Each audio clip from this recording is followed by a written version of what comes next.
Muy buenas noches. En nombre del Consejo Departamental de Lima del Colegio de Ingenieros del Perú, me complace en darles la más cordial bienvenida a esta tercera jornada de la Semana de la Ingeniería y fecha donde conmemoramos el 28º aniversario del Consejo Departamental de Lima del Colegio de Ingenieros del Perú. Igualmente, hacemos extensiva la bienvenida al público televidente que en este momento nos está siguiendo por la señal de internet del canal del ingeniero www.rtvcitlima.com. Hoy tenemos el privilegio de recibir al ingeniero Fernando Villarán de la Puente. El ingeniero Fernando Villarán de la Puente va a disertar sobre el Perú, ingeniería y oportunidades, retos hacia el futuro. Nos acompaña también en la mesa el ingeniero Julio Cáceres, presidente de la Comisión de Industrialización. Con respecto al ingeniero Fernando Villarán, quien es ingeniero industrial con maestría en economía, es el actual presidente de la firma SACE Consultores, el decano de la Facultad de Ingeniería y Gestión de la Universidad Antonio Ruiz de Montoya, es docente universitario, autor de libros, artículos y expositor en temas sobre desarrollo de micro y pequeña empresa, empleo, innovación tecnológica, emprendimiento y planeamiento estratégico. Integra el Consejo Directivo de la Mesa de Concertación de Lucha contra la Pobreza.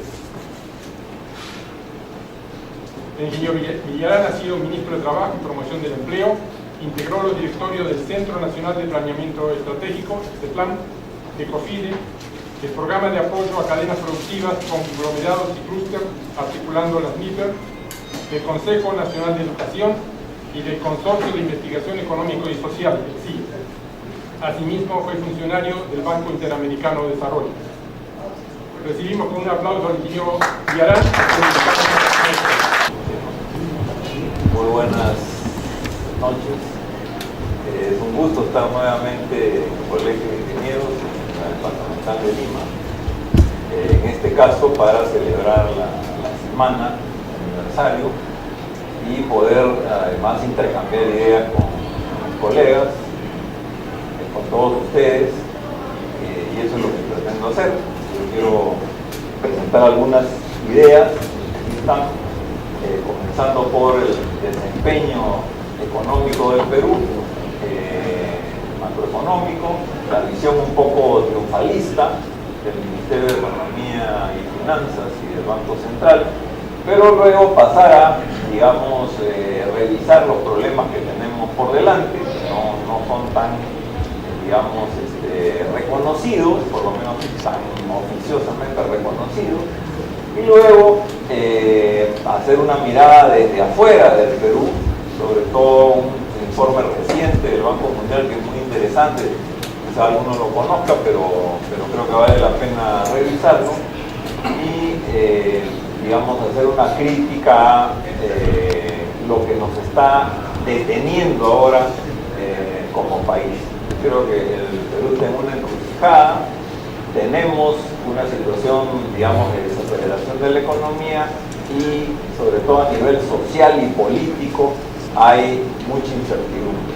Entonces, un poco yo quiero revisar eso y al final, digamos, retomar algunos temas para sentar las bases de algunas propuestas, ¿no? ¿Ok? Entonces, continuamos. El crecimiento del Perú es algo que ha venido dándose en los últimos 12 años, 13 años. Ha sido uno de los más altos de América Latina y uno de los más altos incluso del mundo.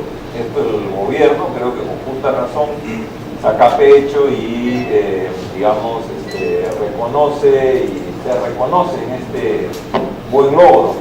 Incluso el año 2015, que es este que estamos viviendo, todavía, a pesar de la desaceleración, en términos relativos, el Perú está en un tercer lugar, como ustedes pueden ver acá, ¿no? Con 3.9% de crecimiento estimado para este año, después de Bolivia y Paraguay, que son países más pequeños y que tienen crecimientos más erráticos, pero como que le ganamos a los más grandes, ¿no? Y eso porque en términos relativos América Latina está también desacelerándose aún más, ¿no? La inflación, como sabemos, es una de las, digamos, metas más importantes, por lo menos para el Banco Central de Reserva. Todo esto son cifras del último reporte de la inflación del Banco Central de Reserva de mayo, y como ustedes saben, han tenido bastante éxito. De hecho, en América Latina el Perú tiene la inflación más baja. Y las proyecciones, a pesar de la desaceleración que ya le he mencionado varias veces y del, digamos, magro resultado del 2014, hay una proyección positiva para el 2015, para terminar está en 3.9, el 2016 5.3 y el 2017 5.8, o sea, un poco retomar los niveles de crecimiento de los años anteriores. Ahora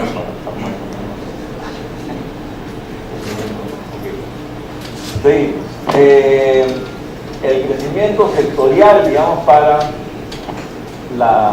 los próximos años nos indica que va a haber un crecimiento mayor en minería, en hidrocarburos y los otros sectores, digamos, bueno, pesca también, importante. El agropecuario va a estar un crecimiento bajo y los otros sectores, digamos, en promedio un poco menos, ¿no? De hecho, no hay un crecimiento importante en manufactura, ¿no? Por lo tanto, se van a mantener un poco las tendencias de los últimos años. Vamos a retomar esto, pero solamente quería señalar, digamos, que hay, por las propias cifras oficiales, digamos, una visión de crecimiento mayor en minería y hidrocarburos. Algunos indicadores que ya no solamente son económicos, sino también incluso sociales, en comparación con América Latina. Este es un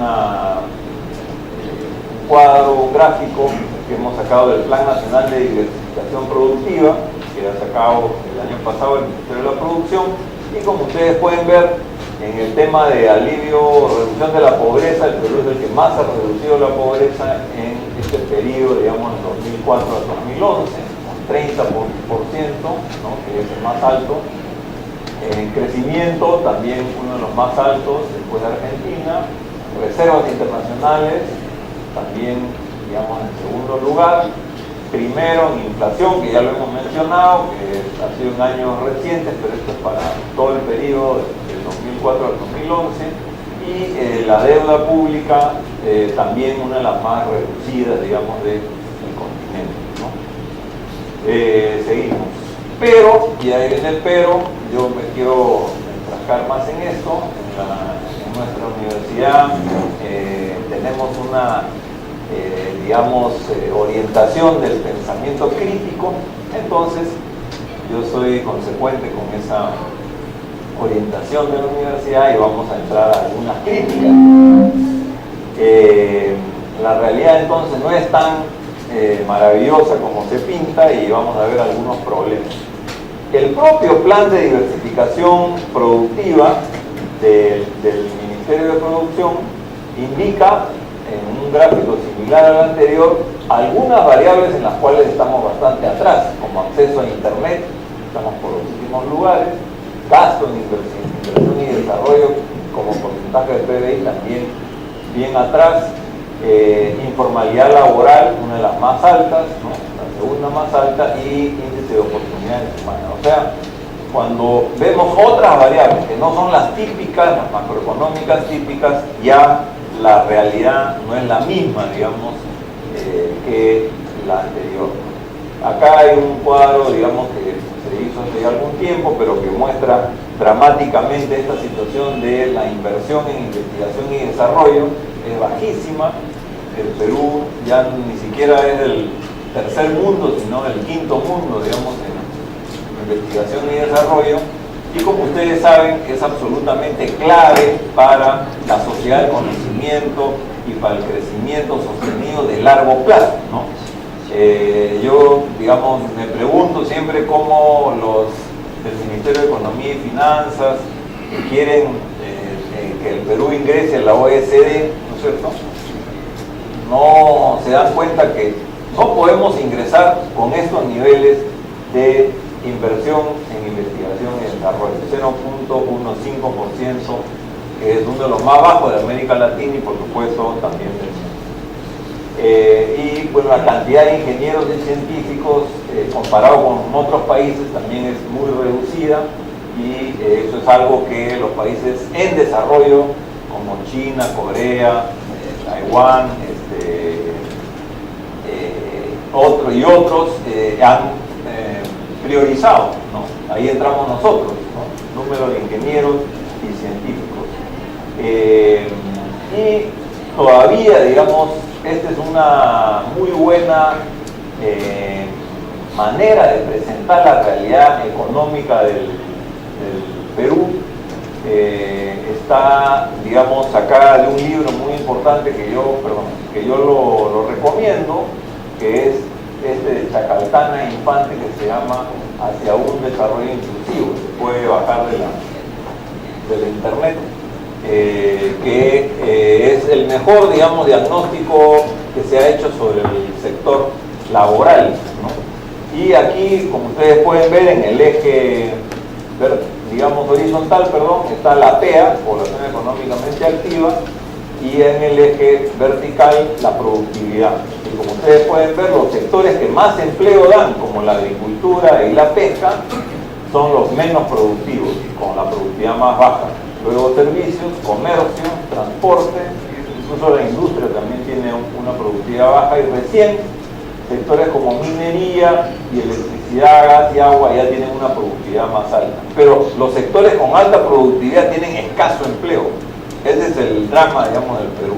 Y los sectores con mucho empleo tienen muy baja productividad, que es la fuente de la pobreza y la fuente de la informalidad. Esto normalmente no se tiene en cuenta, solamente se mira de parte de, digamos, los responsables de la política, las variables macroeconómicas. No se mira un análisis de este tipo, que es fundamental.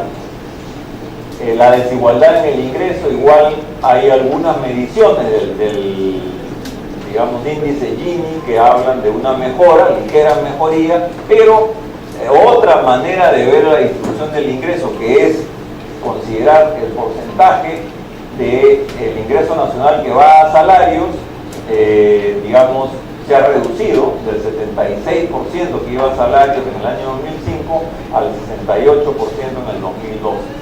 O sea que el resto, como sabemos, va a las utilidades de las empresas. Casi todos los días, y esto ahí entro yo allá al tema de lo que llamaríamos la ideología que está detrás de este modelo, cuáles son las verdades que nos han repetido durante 25 años, ¿no?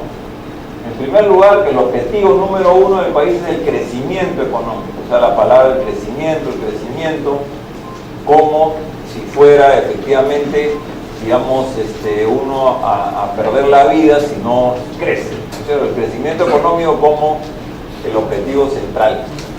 En segundo lugar, las inversiones privadas son el motor del crecimiento. También nos han machacado todos los días medios de comunicación, no solamente los economistas responsables de la política, sino los periodistas, y un montón de gente nos repiten eso. En tercer lugar, que el Perú es un país minero. Eso, todo lo que yo le estoy diciendo, no, obviamente no lo estoy inventando, ¿no? Sino que es lo que hemos visto, estoy recogiendo del sentido, digamos, común, ¿no? El sentido común, lo que recogemos nosotros de las ideas que nos han y nos siguen llegando. Luego hay que promover las grandes inversiones mineras, ¿no? Estas son las que nos van a sacar adelante. Todas estas verdades están relacionadas unas con otras, ¿no? Y como prueba, digamos, de esta convicción, porque, digamos, los responsables de la política económica, el ministro de Economía, Energía y Minas, el presidente, los congresistas, están convencidos de todas estas verdades, ¿no? Y ellos, digamos, acompañan a los ministros, en este caso al ministro de Economía, en los famosos road shows, ¿no? Que son estas, digamos, iniciativas, ¿no?, que se organizan para promover las inversiones en el exterior. Prácticamente todos los países desarrollados se han hecho y tienen eso 20 años por lo menos de funcionar. Y finalmente también se nos sigue diciendo que un solo megaproyecto minero equivale a un crecimiento del 1% del PBI, ¿no? Esto se ha dicho y se dice varias veces, nadie lo ha probado, pero se toma como que fuera una verdad, ¿no es cierto? Bueno, entonces, ¿qué es lo que ha pasado, digamos, ¿no? Si vemos cuál ha sido el cambio estructural más importante de los últimos 25 años, y esto es lo que voy a mostrar en el siguiente cuadro, que es el principal resultado del modelo económico, es efectivamente vemos las cifras de la participación de los diferentes sectores económicos. Voy a tomar un poquito de agua, así puedo hablar mejor.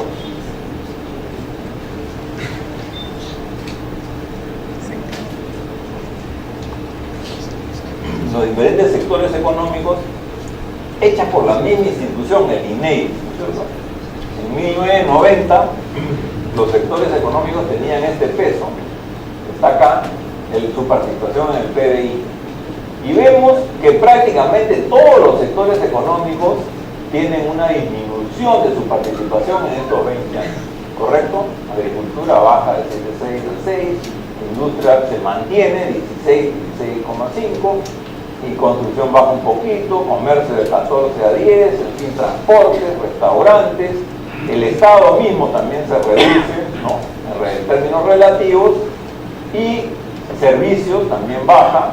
Hay otros más, otros sectores, los principales nada más, por eso no he sumado 100, pero lo que me interesa es los principales sectores de la economía.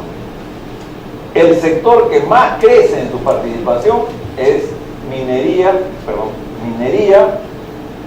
e hidrocarburos, ¿no? 4.7 a 14.7, casi 3 veces. Y el otro es servicios financieros, digamos, ¿no? 1.8, casi 2 veces. Todo el resto se mantiene o se reduce. Ese es el cambio estructural. Eso se ha producido en los últimos 25 años, ¿no? Y también se ha producido un cambio en las exportaciones. Esto es un cuadro hecho por el CONCITEC, que nos indica que en el año 90 la exportación de minería y hidrocarburos era 53% y en el año 2013 68%. Entonces, tanto la participación en el PBI, que es un indicador muy importante, como la composición de las exportaciones nos indican un cambio bastante profundo, bastante fuerte, ¿no? Y digamos, la conclusión que yo saco es que se ha logrado el propósito. El Perú ya es un país minero, pero la pregunta que viene inmediatamente es: ¿esto es lo que queremos? ¿Queremos ser un país minero, profundizar esto, llegar al 50% del PBI minero, al 90% de las exportaciones que sean minerales, ¿no es cierto? Pregunta, ¿no es cierto?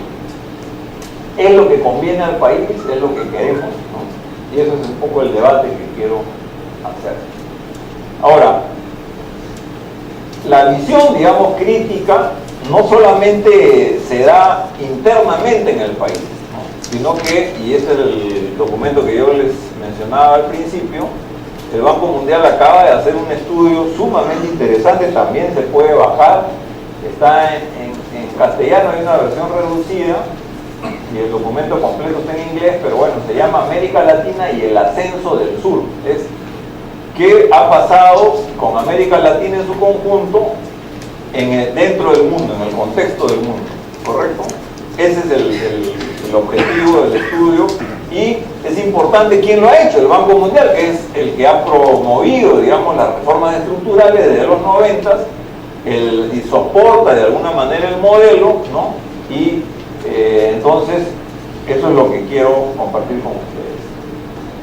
En primer lugar, digamos, el ascenso del sur se nota, digamos, en el PBI, como todo el sur más China va mejorando o ampliando su participación en el PBI, ¿no? Todavía está más o menos por el 40%, ¿no? Los norte, por supuesto, son los países desarrollados, ¿no? Estados Unidos, Europa, Australia, en fin, los que ya conocemos, los miembros de la OECD básicamente, pero hay un ascenso evidente, digamos, y dentro de eso, el mayor, digamos, es el de China. Y en el caso del comercio mundial, lo mismo, ¿no? Igual acá ya la participación de los países del sur es del 50% del comercio, y la tendencia es a que siga creciendo, pero dentro de los del sur destaca China como el principal factor, digamos, desestabilizador de la situación, si quieren, o de crecimiento. En el caso de los flujos ya de comercio internacional,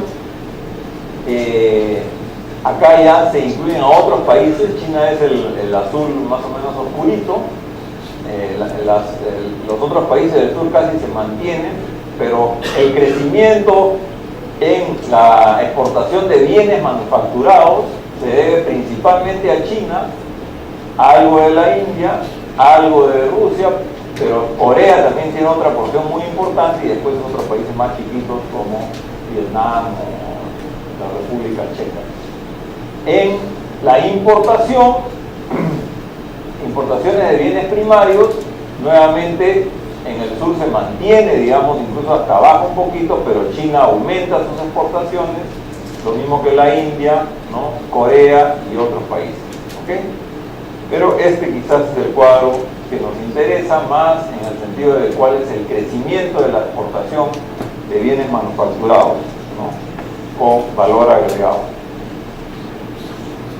Ahora, ¿qué efecto ha tenido este ascenso de China sobre las exportaciones manufactureras? O sea, América Latina producía y exportaba productos industriales o productos manufactureros, ¿no es cierto? Pero, ¿qué ha pasado?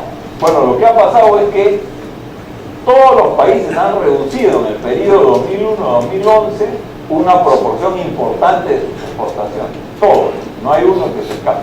O sea, la contribución en el mercado mundial de productos industriales de parte de América Latina es un retroceso muy importante. Y ustedes pueden ver los retrocesos mayores, digamos, están en los países más chicos, quizá, aunque México también es un país grande, y el Perú, digamos, está por acá con un 6-7% de reducción de sus exportaciones con valor agregado. Y el efecto en exportaciones de materia prima es la otra cara de la medalla. Como digo, este es un documento del Banco Mundial, ¿no es cierto? No está hecho por instituciones de alguno de los países, ni siquiera de la CEPAL, que algunas veces se tiene sospechas sobre ellos. Esto es el Banco Mundial. ¿Qué dice? Que estos países han aumentado en el periodo 2001-2011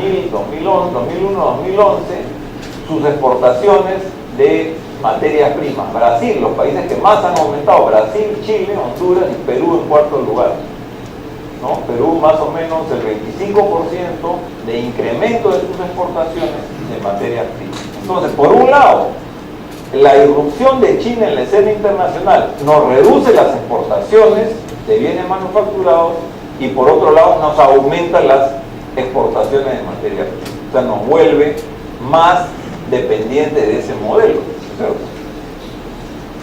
La participación en las cadenas globales de valor, que es una de las variables que mide el informe del Banco Mundial como una posibilidad de salir adelante y de incursionar en el comercio internacional. O sea, ubicarnos en una cadena de valor, puede ser la cadena automotriz, producir algunas autopartes, o la cadena de alimentos, en fin, hay muchas cadenas productivas, textil, podemos mencionar, digamos, el sector industrial que queramos, y ubicarnos en una de esas cadenas y ser arrastrados por los países líderes. Bueno, en esta salida, esta posibilidad, bueno, la sorpresa fue que el Perú pues está muy abajo, o sea, tiene muy poca participación en las cadenas de valor, ¿no?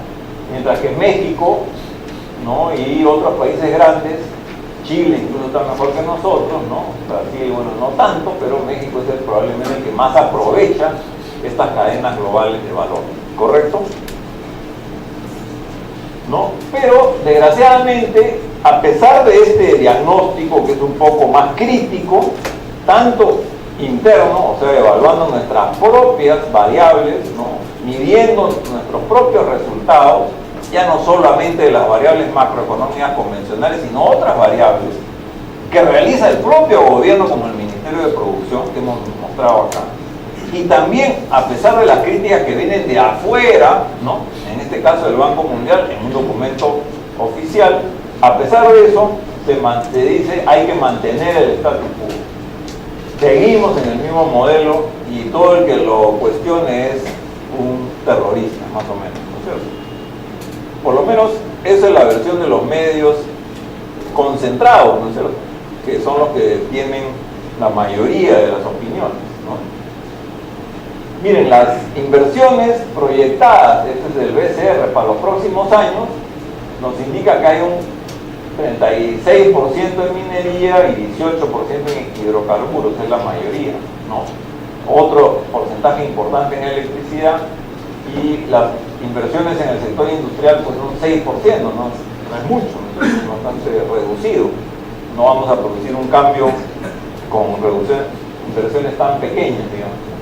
Y en el propio informe que hemos mencionado del Banco Central, se habla de cuáles son las inversiones en el sector industrial para los próximos años. Y como si ustedes pueden ver acá, se habla de la corporación Lindley, ampliación de plantas, Repsol, ampliación de la plantilla, Mitsubishi, ahí se hizo una nueva inversión con Hochi, planta de fosfatos, técnicas reunidas, modernización de la refinería, o sea, plan de inversiones. Son, digamos, un poco mejoras, ¿no? Pero no inversiones nuevas, no son megaproyectos industriales, ¿no? Sí tenemos megaproyectos en el sector minería, pero no tenemos megaproyectos industriales. No tenemos un objetivo nacional como lo tuvo Costa Rica cuando dijo quiero atraer a Intel, ¿no es cierto?, a mi territorio, que invierta, ¿no?, una inversión considerable, le voy a dar todas las facilidades del caso, y efectivamente logró atraer a este monstruo, a este gigante, digamos, de la era digital, y ahora tiene cientos de empresas alrededor de Intel en un clúster de tecnología digital propio. No estamos haciendo nada parecido, nadie se le está ocurriendo nada de eso, decimos, seguimos en el mismo camino, más de lo mismo, mantención del status quo. Eso es peligroso desde mi punto de vista. Vamos a dejar que esto ocurra, ¿no? Alguien podrá frenar, digamos, a los economistas del MEF y del BCR, y entonces ahí en el panorama institucional no hay otro que los ingenieros, digamos. Yo tengo las dos camisetas por si acaso, porque yo también he estudiado una maestría en economía y mi carrera de base es ingeniería industrial, pero en este caso me pongo la de ingeniero, porque los economistas están llevándonos a profundizar una situación de dependencia, ¿no?, que se va a proyectar para nuestros hijos, nietos, bisnietos, ¿no? Entonces, olvídense de ser el país del primer mundo, entrar a la OECD, ¿no? Vamos a ser un país, claro, que provee materias primas a los países desarrollados. Entonces, ¿quién va a frenar esta situación? Yo creo que ahí hay un deber, digamos, institucional de los ingenieros en hacerlo, seguir ejemplos de otros países, ¿no?, como Corea o el mismo China. Es indispensable, en primer lugar, acabar con esta ideología que está sustentando el actual modelo y la actual manera de pensar. La primera cuestión que hay que cambiar es que el objetivo del país no es solamente crecimiento económico, sino desarrollo sostenible. No es un juego de palabras. No es un juego de palabras. O sea, el desarrollo sostenible tiene 4 dimensiones. La económica es una. Podemos decir que algo lo estamos haciendo bien, pero la segunda dimensión es la social. Un país que está lleno de conflictos sociales, ciertamente no nos estamos desarrollando socialmente. la distribución del ingreso es regresiva, hay mucho descontento en los sectores populares. En el campo ambiental es la tercera dimensión del desarrollo sostenible. Ahí los déficits son muy grandes, ¿no es cierto? No estamos cuidando nuestros mares, nuestros ríos, ¿no? La tierra, el aire mismo, la contaminación. Y en eso es verdad que muchos países están en lo mismo, pero eso no es un consuelo en realidad. Esa es la primera idea, o sea, cambiar del objetivo estrictamente económico, de crecimiento económico, a un objetivo más amplio. Eso tiene que estar metido en la cabeza de los gobernantes. Ya no basta el crecimiento económico, queremos desarrollo sostenible. Segundo, y quizás esto tiene que ver más con nosotros, con los ingenieros, el motor del crecimiento no es la inversión, es la innovación y el emprendimiento. Esto es muy importante. No es aceptado, ni siquiera por los, digamos, más avanzados en economía o académicos, porque tiene que ver con cuestionar esta idea generalizada de que el motor del crecimiento es la inversión privada. El motor es la innovación y el emprendimiento. El que planteó, el economista que planteó esto en primer lugar fue Joseph Schumpeter, 1911 y 1942, desde esa época. Pero si hay dudas sobre eso, el libro, y eso los he puesto acá, que es más reciente, de Acemoglu y Robinson, que es ¿Por qué fracasan los países?, que ha sido bestseller mundial, ha salido el año pasado, recomendado también para todos ustedes. Ellos retoman las tesis schumpeterianas, hacen una investigación, no sé si 50 o 40 países del mundo, y explicando por qué fracasan algunos países y por qué tienen éxito otros. Los que tienen éxito es los que pueden desarrollar una capacidad de innovación propia y alientan su, digamos, movimiento emprendedor de generación de nuevas empresas. ¿Correcto? Esto va a ser más difícil que sea aceptado, pero también hay que hacerlo. Si no, no vamos a cambiar de rumbo. Si seguimos diciendo que basta de promover inversión minera en minería para resolver el crecimiento, estamos fritos. Hay que cambiar y decir, no, el crecimiento se basa en la innovación y el emprendimiento, no es cuestión de buscar un poquito de inversiones. ¿Cómo logramos innovación? ¿Y cómo logramos nuevas empresas en los sectores que queremos promover? Que es el emprendimiento. El tercer cambio no es tan difícil, pero también a veces cuesta trabajo venderlo. El Perú no es un país minero, el Perú es un país mega diverso. Y esa es la gran ventaja del Perú. No todos los países son mega diversos. Tenemos una diversidad de sectores. Y a diferencia de algunas posiciones ecologistas que sacan fuera la minería, yo incluyo a la minería dentro de la megadiversidad. El Perú es megadiverso, incluyendo la minería. O sea, no vamos a renunciar, por supuesto, a la minería, es absurdo. La minería siempre va a ser un aporte al desarrollo nacional, va a ser un sector importante, no tengo ninguna duda, ahora y en el futuro, pero no puede plantearse como el único o el salvador de la patria. Ese es el error. No hay que negarlo, hay que integrarlo en un proyecto mucho más amplio. Pero eso significa cambiar el rollo y decir, no es un país minero, es un país megadiverso. Y la minería es importante dentro de esa megadiversidad. Promovamos también otros sectores. Y, digamos, hay que promover sectores que crean valor, que agregan valor y sobre todo que generen empleo complejo. Yo creo que este es el gran grito de la juventud. La juventud, cuando salió a las calles para protestar contra la ley Pulpín, ¿qué es lo que pedían? Como nunca salieron a las calles, ¿sí o no? Yo hace años que no veía una movilización de este tipo. Miles de jóvenes en las calles derogaron una ley, no es muy común, una ley que dio todo el Congreso por mayoría, Hicieron tal presión en la calle que ese mismo Congreso la derogó. Los mismos partidos que habían votado a favor ahora votaban en contra. ¿Cuántas veces ha sucedido eso?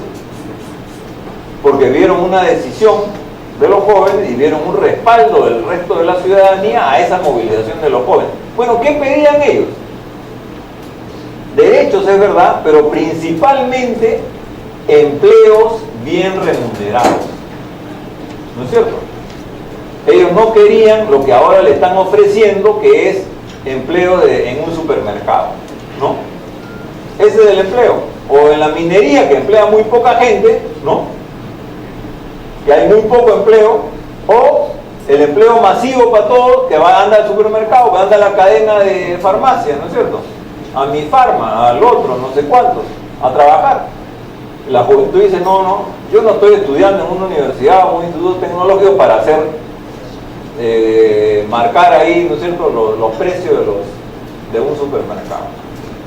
Entonces tenemos que generar empleo complejo y bien remunerado para la juventud. Ese es el pedido, el grito de las nuevas generaciones. Y ciertamente no lo estamos dando. No estamos dando ese empleo con las actividades primarias altamente productivas, pero que generan muy poco empleo. Necesitamos actividades generadoras de empleo masivo, pero complejo y bien remunerado. Los fundamentos, ¿no? Uno de ellos es el trabajo que hizo Hausmann y Hidalgo de un convenio, un esfuerzo conjunto de Harvard y el MIT que se llama Economic Complexity, ¿no? La complejidad económica, Y el fundamento es que los países se desarrollan cuando tienen, digamos, actividades que se relacionan, se enlabonan con otras, que tienen una alta sinergia, ¿no? Esta palabra que se usa más para relaciones sociales también se usa en las relaciones productivas. Son las actividades que se pueden interrelacionar con otras, que son la base de otras actividades, las que generan el crecimiento y el desarrollo. Y entonces ellos han hecho un mapa igual como este para todos los países, incluyendo el Perú, ¿no? Y acá vemos pues industrias como, bueno, la automotriz por acá, sector, digamos, de maquinaria y equipo, construcción, ¿no? El rojo, el celeste es, digamos, maquinaria, que como ustedes pueden ver, el que más enlabonamientos y relaciones tiene. Países como Alemania o Japón, que son fuertes en la producción de maquinaria y equipo, son países pues desarrollados, menos China. Construcción también tiene muy fuertes enlabonamientos, la actividad de confecciones, ¿no? Textiles y confecciones, y así podemos ir repasando. Esta es química, la industria química, la de color morado, ¿no? Y así sucesivamente. Entonces, lo que se busca es este tipo de estructura productiva.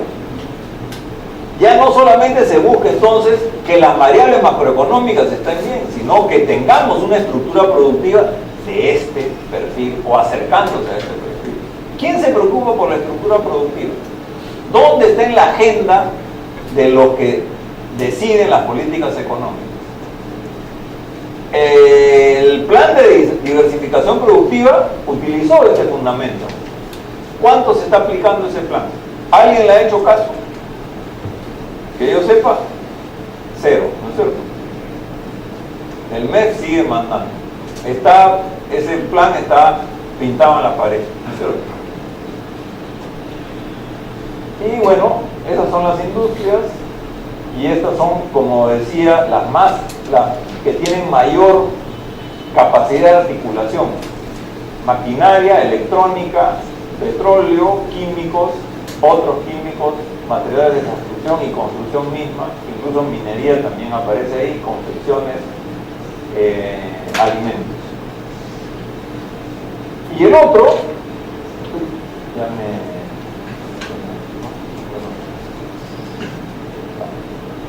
y el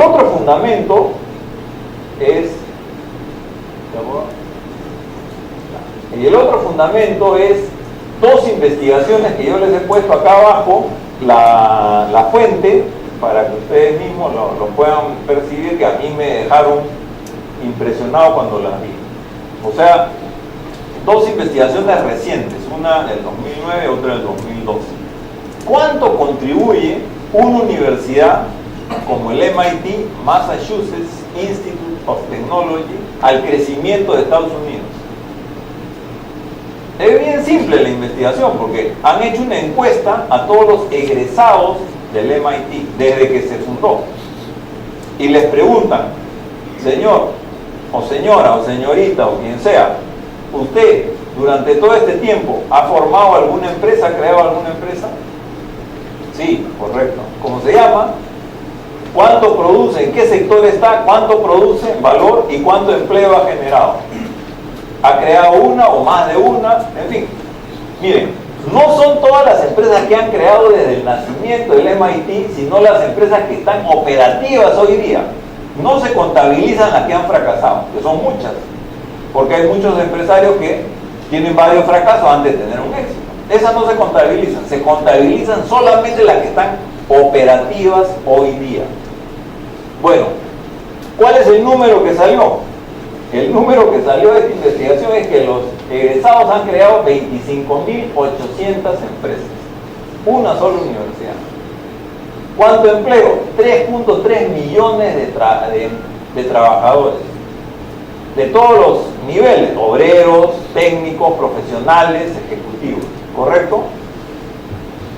Ventas por 1.9 millones de millones o trillones, como dicen los norteamericanos, de dólares, que significa más o menos 5.5% del PBI norteamericano. Una sola universidad, una sola universidad. Como ustedes no me creen, porque es una cifra pues impresionante, ahí está la fuente, ¿no es cierto? Aquí abajo, ustedes lo pueden bajar eso, porque lo ha editado la Fundación Kaufman Foundation, ¿no es cierto? Esto lo voy a dejar acá también para que ustedes se lo puedan repartir, ¿no es cierto? Porque ya es bien público, mi PowerPoint es bien público. Pero me interesa que los ingenieros estén armados ideológicamente, ¿no es cierto?, para poder decir: oye, eso de que la inversión privada es el motor, no, este es el motor, pues, y acá está probado que una sola universidad, y en ese informe no dice cuánto invirtió, sino cuántas empresas creó. Es verdad también cuánto invirtió, pero principalmente la creación de empresas, los productos, las innovaciones y la generación de empleo. Es difícil en este estudio diferenciar entre innovación y emprendimiento. Muchos de los emprendedores, como Bill Gates, ¿no es cierto?, o el difunto Steve Jobs, ¿es un innovador o es un emprendedor? Es las dos cosas. Es el empresario chumpeteriano, la síntesis de los dos, ¿correcto? Bueno, y después que ustedes están impresionados con esta cifra, bueno, peor todavía se van a impresionar más con esto. Stanford, todavía las cifras son mayores, claro, porque está en el corazón de Silicon Valley, ¿no es cierto? ¿Cuántas empresas ha creado? 39.900, 5.4 millones de puestos de trabajo, una sola universidad, activos ahora, no es que en el pasado, no, ahorita, en este instante. 2.7 trillones de dólares en ventas, 9% del PBI norteamericano. Si sumamos las dos, estamos hablando de casi 15% del PBI norteamericano. Casi de no creer, ¿no es cierto? ¿Qué pasó con las otras universidades? Bueno, generan abogados, ¿no es cierto?, contadores y todo, que van a trabajar a las empresas, pero que casi no aportan nada al PBI. O sea, consiguen un sueldo, van a vivir, se compran su carro, ¿no?, se casan, tienen hijitos, pero no pasa nada con el crecimiento económico.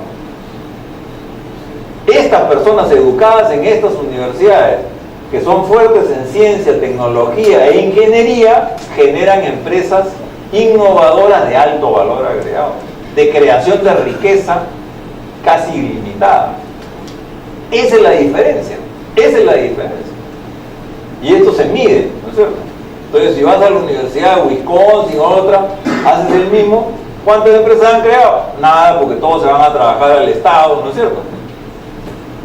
En fin, estoy exagerando, por supuesto, un poco, o se van a la municipalidad, o se han metido de policía, o lo que sea. Pero no, estas personas, ingenieros, ¿no es cierto?, de todas las ramas, científicos, con una mentalidad emprendedora, con conocimientos de punta, que crean empresas de punta que generan empleo y generan riqueza en mano libre. ¿Eso es lo que necesitamos o no? Está ahí, está la solución, ¿no es cierto?, a nuestro alcance. Yo no estoy inventando nada. Y lo que no lee en inglés, acá abajo le he puesto otra fuente que se llama Educación Emprendedora en la Educación Básica. Esa la he escrito yo. Y eso lo pueden bajar de IPEBA, ¿no?, Instituto Peruano de Educación Educación Básica, acreditación de la educación básica, IPEBA. La pueden bajar también ustedes ahí, pero no, con Google nomás ponen educación emprendedora en la educación básica y aparece, ¿no es cierto? Y eso es gratis, también se lo pueden bajar. Y ahí están explicadas las dos investigaciones que he mencionado ahora, ¿no es cierto? Ahí están, para los que quieren ir por el camino más corto. Y bueno, fue IPEBA que me contrató, me dijo, ¿cómo podemos impulsar la educación emprendedora en el Perú? Ok, yo le di una serie de recetas, pero antes le dije, ¿por qué es necesario? Porque eso es lo que ha sacado adelante a los países desarrollados, ¿no? Todavía me falta hacer mi propia investigación en China, pero en China está ocurriendo igual, un fenómeno parecido, ¿no es cierto? Porque el PBI industrial chino es 52%. O sea, tiene un sector industrial poderosísimo, el más grande del mundo. Porque ellos saben lo que querían, ¿no? El satanizado Mao Zedong dijo en 1949, bueno, en 1950, en 49 recién tomó el poder, cuando ya se asentaron, dijo, señores, China tiene que crecer sobre dos pies. Un pie es la agricultura y el otro pie es la industria. ¿Correcto? Bueno, desde esa época comenzaron a hacer industria y ahora tenemos un monstruo industrial que ha copado las exportaciones industriales mundiales, como hemos visto en el gráfico del propio Banco Mundial. Antes fue voluntarismo político y después que le han metido con Deng Xiaoping lo que hizo fue abrirle la economía de China al mundo. O sea, la industria que ya tenían para el mercado interno la volcaron al mercado externo. Y eso pues es lo que ya sabemos, ¿no? Ok, yo creo que ahí estoy acabando. Algunas medidas urgentes, y acá sí acabo. Por supuesto, fomentar la innovación y el emprendimiento, los dos motores. Eso tendrían que meterse en la cabeza los que diseñan las políticas económicas en las universidades, en las empresas, centros de investigación y desde chicos en las escuelas. Incrementar la inversión en investigación y desarrollo. No podemos estar con 0.1% del PBI. Tenemos que llegar por lo menos al 1% en 5 años y al 2% en 10 o 15 años. No hay forma de entrar a la OECD con ese porcentaje tan reducido de investigación y desarrollo. Mejorar radicalmente la calidad de la educación. Yo tengo el mayor aprecio del ministro de Educación, creo que está en esa línea. Ir reformando las universidades. Fortalecer COFIDE. Creo que el Perú necesita un banco de desarrollo que sea eso, que sea de verdad. COFIDE es un pichiruchi comparado con Corfo de Chile o BNDES de Brasil. Son monstruos gigantes financieros que financian todos estos proyectos de valor agregado, ¿no es cierto? Eso es otra medida así concreta. ¿Lo dejará ocurrir esto en México? Probablemente no. El sector financiero privado, no sabemos. Pero en Chile lo pueden hacer, en Brasil lo pueden hacer, en Colombia también, ¿por qué no acá? ¿No es cierto? Facilitar las articulaciones verticales con clústeres, ¿no es cierto? Y, digamos, cadenas productivas, estas cadenas que hablaba el documento del Banco Mundial, con liderazgo de las grandes empresas, promover pequeñas y medianas, ciertamente no microempresas de subsistencia, pero sí pequeñas y medianas que son la base de una estructura productiva amplia. Y finalmente, construir una clase media productiva y social. Esa es la única garantía de tener estabilidad social. No, estamos ahora creando una clase alta que de altísimos ingresos y la masa con muy bajos ingresos. Esa es la fórmula perfecta para los conflictos sociales, la inestabilidad social. Necesitamos una clase media poderosa, basada en pymes, basada en articulación empresarial. Yo creo que aquí ya me quedo, ya me he pasado. Muchas gracias.